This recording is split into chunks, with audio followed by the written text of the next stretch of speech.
موقع پڑے تو اپنے مالک کے لیے جان دے دیتا ہے. جتنی بھی مشکل کھڑی آ جائے گھوڑا کبھی اپنے مالک کو اپنی پیٹھ سے اتارتا نہیں ہے.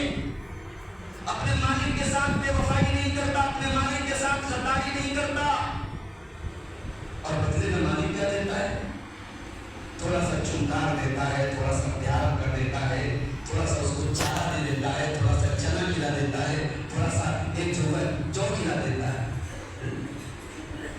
ایک جھوکا چارہ یا جو یا چنا کھلانے پر وہ گھوڑا اپنے مالک کا اتنا وفادار ہوتا ہے کہ جنگ کے میدان میں خون پر اور جان دے دیتا ہے. غور کرو, اللہ تعالیٰ ایک جانور کو مثال بنا کر کے اور اس کی قسم کھا کر کے ہمیں اور آپ کو سبق دے رہا ہے. اے انسانوں, تم کتنے بڑے ناشکرے ہو, کتنے بڑے تم نمک حرام ہو. گھوڑے کو دیکھو, وہ جانور ہے, حیوان ہے, اپنے مالک کا تھوڑا سا چارہ کھاتا ہے, تھوڑا سا جو کھاتا ہے, تھوڑا سا چنا کھاتا ہے, اتنا وفادار ہوتا ہے, اپنے مالک کے لیے جان دینے کو تیار ہو جاتا ہے. اے انسان, تو سوچ کے تو اپنے مالک کے ساتھ کیا کر رہا ہے. جس مالک کی دھرتی پر تو رہتا ہے, جس مالک کے آسمان کے نیچے تو زندگی گزارتا ہے, جس مالک کی دی ہوئی آکسیجن میں تو سانس لیتا ہے, جو مالک پلاتا ہے تو پیتا ہے, جو مالک کھلاتا ہے تو کھاتا ہے, جس مالک نے تجھ کو خوبصورت جسم دیا, دماغ دیا, ذہن دیا, اس مالک کا تو کتنی بار اللہ کا تو شکر ادا کرتا ہے. ان الانسان لربہ لکنون, اے انسان تو اپنے رب کا بہت بڑا ناشکر. نمک حرام ہے تو, غدار ہے تو گھوڑے سے زیادہ گیا گزرا ہے. گھوڑا اپنے مالک کا وفادار ہے, لیکن تو اپنے مالک کا وفادار ہے. میرے بھائیوں, اللہ تعالیٰ کی ہم پر کتنی نعمتیں ہیں. اگر ہم اللہ تعالیٰ کی نعمتوں کا شکریہ ادا کرنا تو بہت دور کی بات ہے. اگر ہم اللہ تعالیٰ کی نعمتوں کو کاؤنٹ کرنا چاہیں تو دنیا کی کوئی مشین ایسی نہیں بنی ہے, دنیا کا کوئی کیلکولیٹر ایسا نہیں بنا ہے جو اللہ کی نعمتوں کو کاؤنٹ کر سکے, جو اللہ کی نعمتوں کو دے سکے. اسی لیے اللہ قرآن کے 14ویں پارے میں فرماتا ہے, وَآتَاكُم مِّن كُلِّ مَا سَأَلْتُم, میرے بندو اللہ نے تم کو وہ سب کچھ دیا جو تم نے اللہ سے مانگا. جو تم نے مانگا اللہ نے وہ بھی دیا, جو تم نے نہیں مانگا اللہ نے وہ بھی دیا. وَإِن تَعُدُّوا نِعْمَتَ اللَّهِ لَا تُحْصُوهَا, اور اگر تم اللہ کی نعمتوں کو گننا چاہو, اگر اللہ کی نعمتوں کو شمار کرنا چاہو تو نہیں گن سکتے. إِنَّ الْإِنسَانَ لَظَلُومٌ كَفَّارٌ, بے شک انسان بہت بڑا ظالم ہے, بہت بڑا ناشکرا ہے. انسان بہت بڑا ناشکرا ہے. ہمارا مسلمان لا الہ الا اللہ محمد رسول اللہ پڑھنے والے, ہم اور آپ اللہ کے آخری نبی کی امتی ہیں. کیا یہ اللہ کی چھوٹی موٹی نعمت ہے؟ بہت بڑی نعمت. اسی ملک نیپال میں اور آپ کے پڑوس میں ہمارے ملک ہندوستان میں کروڑوں لوگ ایسے ہیں جن کے پاس یہ نعمت نہیں ہے, توحید کی. ہو سکتا ہے ان کا مکان آپ سے عالی شان ہو سکتا ہے وہ آپ سے زیادہ خوبصورت ہو, آپ سے زیادہ طاقتور ہو, آپ سے زیادہ وسائل ہوں ان کے پاس, مگر رب کعبہ کی قسم مسلمانوں, اللہ نے جو دولت آپ کو دی ہے ان کروڑوں لوگوں کو دولت نہیں ملی ہے جو توحید سے رہے ہیں. آپ کا سر جھکتا ہے تو رب واحد کے آگے جھکتا ہے, آپ کی پیشانی جھکتی ہے تو اللہ کے سامنے جھکتی ہے. یہ کوئی بڑی, یہ کوئی چھوٹی موٹی نعمت نہیں ہے. اتنی بڑی نعمت ہے توحید کی نعمت. کل جب جنتی جنت میں جائیں گے, اللہ قرآن میں کہتا ہے وَقَالُوا الْحَمْدُ لِلَّهِ الَّذِي هَدَانَا لِهَٰذَا, جب جنتی جنت میں جائیں گے کہیں گے اے اللہ تیرا شکر ادا کرتے ہیں ہم, تیرا بہت بڑا, اے اللہ تیرا بہت کرم ہے, تیرا بہت شکر ہے کہ تو نے ہم کو توحید کی نعمت سے نوازا, تو نے ہم کو ہدایت کی نعمت سے نوازا. وَمَا كُنَّا لِنَهْتَدِيَ لَوْلَا أَنْ هَدَانَا اللَّهُ, اے اللہ اگر تو ہم کو ہدایت نہ دیتا تو ہم ہدایت نہیں پا سکتے تھے, ہماری اوقات نہیں تھی. میرے ساتھ ہدایت اللہ جس کو چاہتا ہے. اتر پردیش کے اعظم گڑھ کے علاقے میں, ہمارے انڈیا میں اتر پردیش کے اعظم گڑھ کے علاقے ایک نوجوان لڑکا باقی رام اس کا نام ہے, غیر مسلم گھرانے میں پیدا ہوا تھا, یادو پریوار سے تعلق ہے. وہ تو کی عبادت کرتا تھا, اللہ کو نہیں